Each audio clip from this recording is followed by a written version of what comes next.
Salman F Rahman এবং আনিসুল হকের যে হত্যাকাণ্ডের যে মামলায় মানে তারা যে হত্যা মামলার আসামি ছিল, সেখানে তাদেরকে বাঁচানোর জন্য অলরেডি একটা ফাইনাল রিপোর্ট তৈরি করা হয়েছিল। একজন এসআই এটা অলরেডি রেডি হয়ে গেছে। এসআই না, এএসপি। একজন এএসপি উনি তত্ত্বাবধান হ্যাঁ, করছিলেন, উনি ওনার গাইডেন্সে সেটা হচ্ছিল।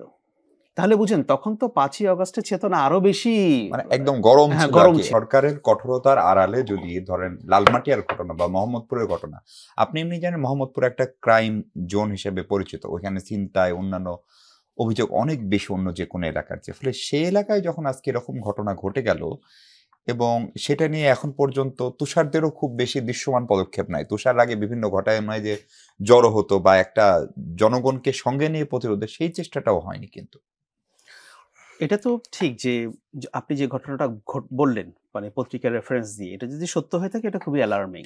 এবং এই ঘটনাগুলো ঘটছে শুধু এই কারণটাতেই। এটা কিন্তু এই প্রথম না। আপনার মনে আছে যে আরো মাস দুয়েক আগে সালমান এফ রহমান এবং আনিসুল হকের যে হত্যাকাণ্ডের যে মামলায় মানে তারা যে হত্যা মামলার আসামি ছিল, সেখানে তাদেরকে বাঁচানোর জন্য অলরেডি একটা ফাইনাল রিপোর্ট তৈরি করা হয়েছিল। একজন এসআই এটা অলরেডি রেডি হয়ে গেছে। এসআই না, এএসপি।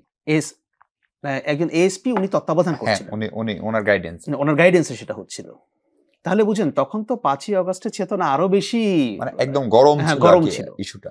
সেই অবস্থার মধ্যে তারা এই ধরনের অ্যাটেম্পট নিচ্ছে।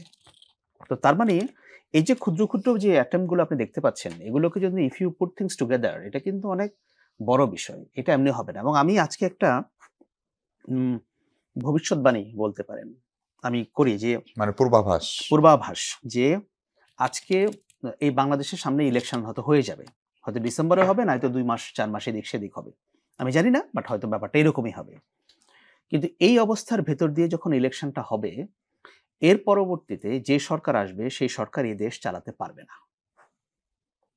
আইন শৃঙ্খলা পরিস্থিতি এর চাইতেও খারাপ হবে। আপনি যদি এখন থেকে এগুলোকে কন্ট্রোল করা না যায় সবার সহযোগিতায়, পলিটিক্যাল পার্টি বলেন, সিভিল সোসাইটি বলেন, সিকিউরিটি ফোর্সেস বলেন, কিন্তু আমরা যদি এভাবে ছেড়ে দেই, এই দেশ একটা দীর্ঘমেয়াদী অস্থিরতার দিকে যাবে।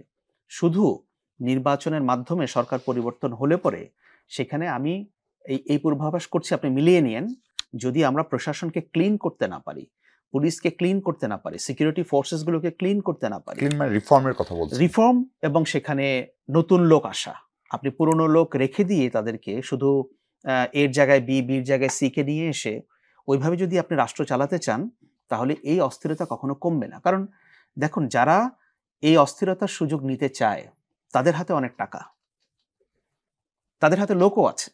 এবং আপনি দেখেন যে লোকগুলো এলাকায় ট্রাবল মেকার হিসেবে পরিচিত ছিল, তারা এসে ঢাকায় আশ্রয় নিয়েছে। যারা ঢাকায় ট্রাবল মেকার হিসেবে পরিচিত ছিল তারা এখন রংপুরে গিয়ে আশ্রয় নিয়েছে, থাকছে। কিন্তু আপনি দেখান তো, এই যে 64টা জেলার মধ্যে যে জেলাগুলোতে হত্যাকাণ্ড হয়েছে বড় আকারের, বড় শহরগুলোতে তো হয়েছে, অনেকগুলো জেলা শহরে হয়েছে, এই হত্যাকাণ্ডে যারা আসামি তাদের কয়জনকে এখনো পর্যন্ত অ্যারেস্ট করা গেছে? অথবা মামলাগুলো কি প্রপার হয়েছে?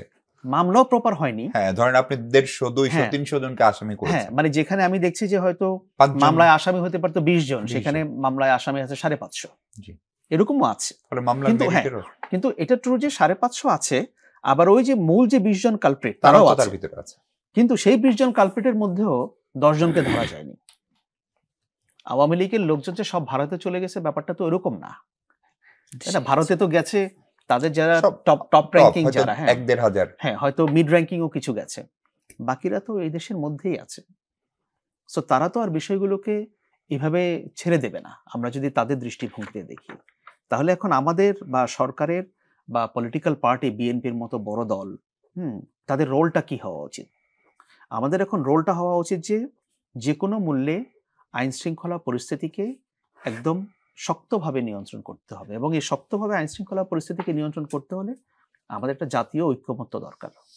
আমরা যদি দেখি যে বিএনপির মধ্যে আর সরকারের মধ্যে দূরত্ব হয়ে যাচ্ছে, বা এই নতুন এনসিপির মধ্যে আর বিএনপির মধ্যে দূরত্ব হয়ে যাচ্ছে, বা অন্য পলিটিক্যাল পার্টির সঙ্গে XYZ এর সঙ্গে, তখন সেখানে অন্যরা সুযোগ নিবে। এবং ল অ্যান্ড অর্ডার এমন একটা বিষয়, কারণ এখানে তো যারা সুযোগ নেওয়ার জন্য রেডি তারা নেবেই।